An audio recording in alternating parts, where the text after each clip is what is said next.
13 ବର୍ଷ 1 ମାସ ରାବଣ 11 ମାସ ସୀତାଙ୍କୁ ରଖିଲା 13 ବର୍ଷ 1 ମାସ ବଣରେ ବୁଲିଲେ ସୀତା ଏକୁଟିଆ ରହିଲେ କୋଠେ କିଏ ନାହିଁ ସବୁ ରାକ୍ଷସ ଆମେ କହିବା ତ୍ରିଜଟା ରାକ୍ଷସ କିନ୍ତୁ ଯେତେବେଳେ ସମସ୍ତ ଗଣ ରହିଲେ ସିଏ ଆଉ କାହାକୁ ଡାକିଲେନି କେବଳ ରାମ ରାମ ଶ୍ରୀରାମ ରାମ ରାମ ରାମ ରଣକର୍କଶ ରାମ ଶ୍ରୀରାମ ରାମ ରାମ ରାମ ଭରତାଗ୍ରଜ ରାମ କେବଳ ରାମ ନାଁଟି ମହାପ୍ରଭୁ ସେ ରାମ ରାମ ଡାକି ଡାକି ଡାକି ଡାକି ରାବଣଟାକୁ ମାରିଦେଲେ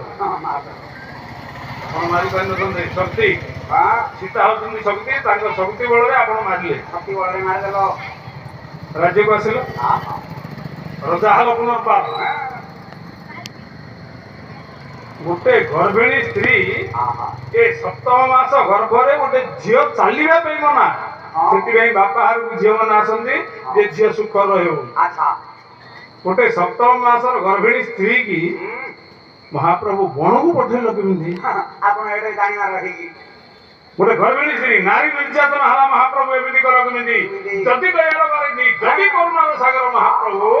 ତାହେଲେ ଏମିତି କଲ ସତ୍ୟ ଗଲା ଆସିଲା ତୃତୀୟରେ କର୍ମ କଲ ମହାପ୍ରଭୁ ଆଉ ଥରେ ଦ୍ୱାପରରେ ଜନ୍ମ ନବାକୁ କା ପଡ଼ିଲା ଦ୍ୱାପରରେ ଗୋଟେ ଗୌଡ଼ ଘରେ ଜନ୍ମ ହଲ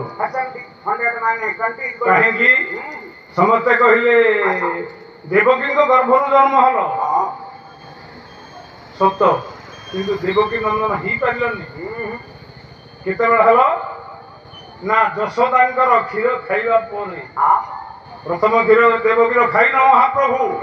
ଯୋଉ ମାର ପ୍ରଥମ କ୍ଷୀର ଯୋଉ ପୁଅ ଖାଉଛି ସିଏ ହେଲା ପ୍ରକୃତ ପୁଅ ଆପଣ କାହାର କ୍ଷୀର ଖାଇଲେ ନା ପ୍ରଥମ କ୍ଷୀର ଯଶୋଦାଙ୍କର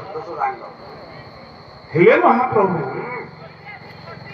ସମସ୍ତେ ଆମେ ଜାଣିଛେ ଭଣଜା ହଉଛି କୁଳନନ୍ଦନ କୁଳଶ୍ରେଷ୍ଠ କାହିଁକି 2 କୁଳ ହିତ ହେଲା ଭଣଜା କାହିଁକି ବାପା ଘରକୁ ପିଣ୍ଡ ଦବ ଏଣେ ଅଜା ଘରକୁ ପିଣ୍ଡ ଦବ